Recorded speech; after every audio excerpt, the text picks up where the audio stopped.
So this is a top-down vest top I'm working on, and it starts from each side of the shoulder, works down, and then we join the left and the right straps across the front with a double crochet foundation stitch, which is a UK treble foundation stitch, and then we carry on working. So this is actually the back of the vest, and I'm just about to work on joining across the front right hand side to the left front hand side, and I'm going to fill that gap with a double crochet foundation chain, which is a UK treble foundation stitch. So I'm just going to talk you through how to do that. So obviously this is a pattern that's featured in Journals of Scottish Yarn issue 3.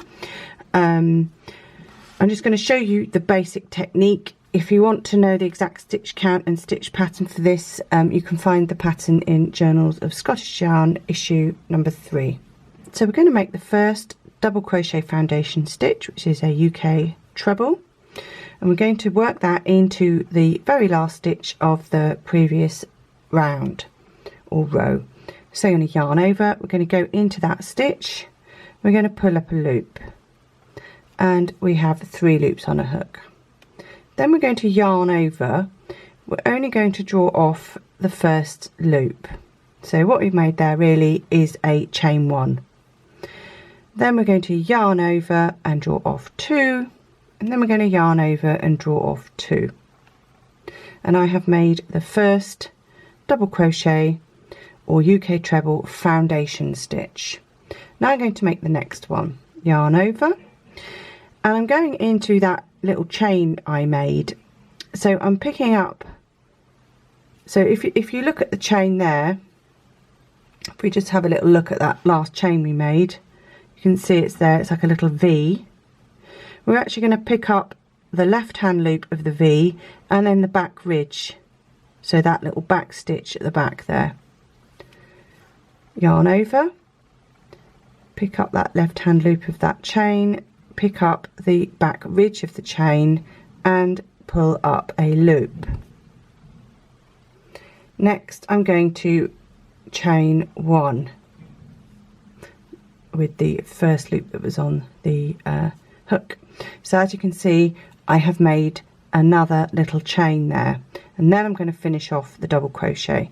Yarn over, draw off 2, yarn over, draw off 2, and we follow the same process for each subsequent stitch. So yarn over, I find this little chain that I made at the end here, I go into the middle of it, so I'm picking up the left hand loop, and then I also want to pick up back ridge of that chain that I made. Then I want to pull up a loop. Then I've got 3 on my hook. I'm going to yarn over and draw off the first loop to make a chain 1.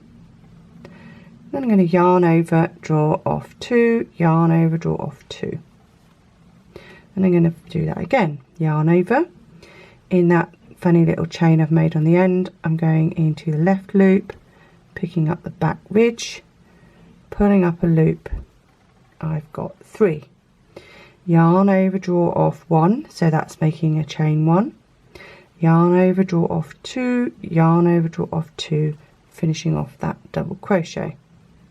So an important thing to remember with this foundation stitch is when you pull up this first loop to make, so it sets up your chain that makes this the sort of, if we put this the right way up, the stitch is the right way up, you're basically making the bottom, you're making a foundation, a starting chain at the exact same time as making the actual stitch.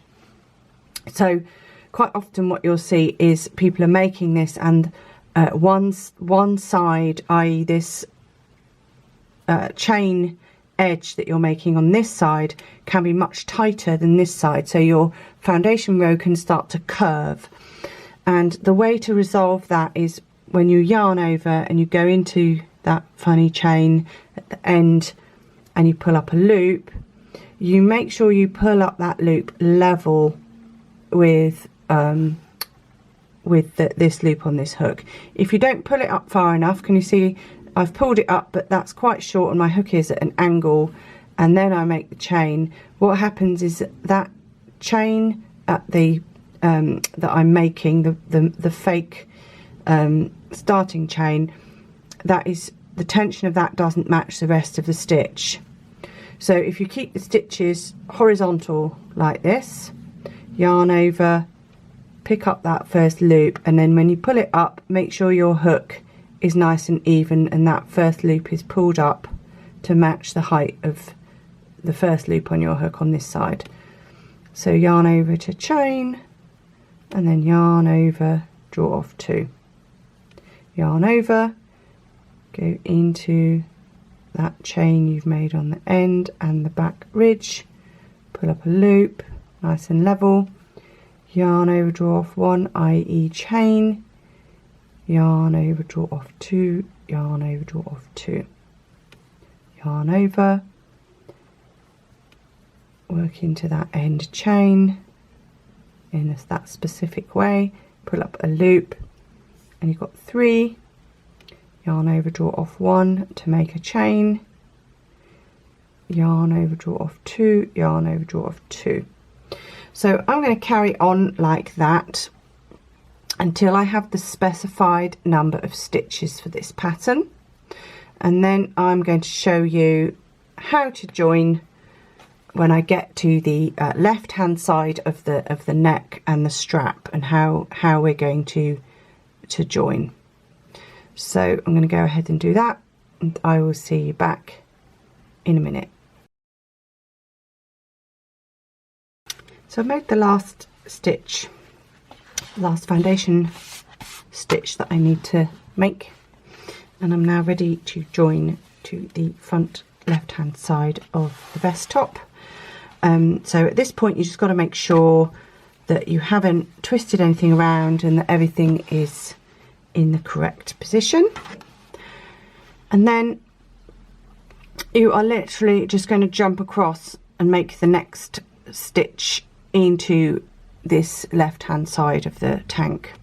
So obviously I'm following the pattern here, so I'm doing what's required, which actually happens to be 2 double or 2 UK trebles. What happens then is you end up with this little like a little gap where it's not joined, but you actually join that gap with this tail end from the left hand side. So I like to do that after I've done maybe 3 additional rows, because it just gives you a little bit more scope for sewing in, and also once you've done a few more rows it will kind of set the tension for a bit more of these stitches. So I don't like to sew this in until I've done a couple of extra rows. So I'm going to go ahead and do that, and then I will meet you back in a minute and I'll show you how to close this gap by sewing this end in. So I've done a few extra rows and I'm now ready to sew up this gap. So the tail end from the left, where I fastened off the left front side, I'm going to thread that onto my needle, and then I'm going to make a mock stitch. Like, remember these are the chains, because this is the other way up now from how I was crocheting it, because it's top down. So this was the funny chain we made at the base of the foundation stitches. So I'm going to skip that first one, and then I'm going to go into the second one from the back to the front, and I'm going through both those loops. And then I'm going to go get my needle and poke it through that little knot where I fastened off, and then I'm just going to pull it until it roughly matches the size of these other stitches. It might not look necessarily identical, but close enough, because we're just going to be working, when we do the border for the neck edge, we're going to be working into those stitches. Hence, because we're making a mock stitch, we need to skip one, otherwise we'd end up with one stitch too many in that corner.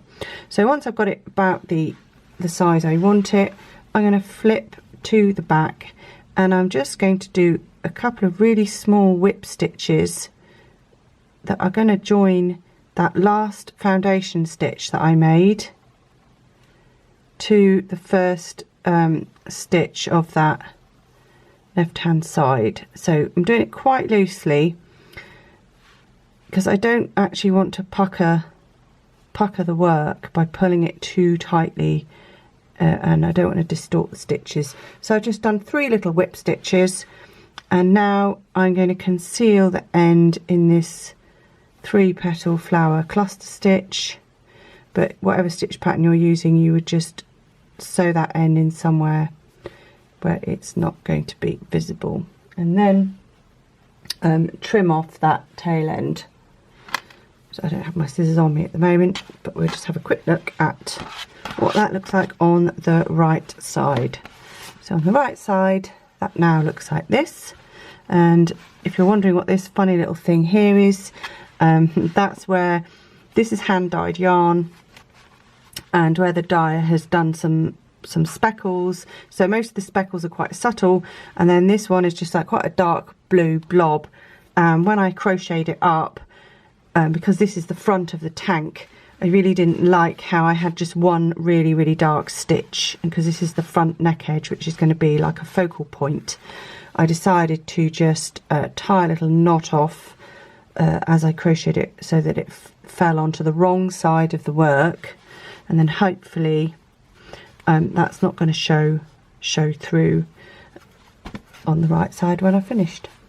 Anyway, so that's how you create, that's how you can join front and back from top down when you are by using a double crochet or UK treble foundation stitch. I think it gives a really nice finish.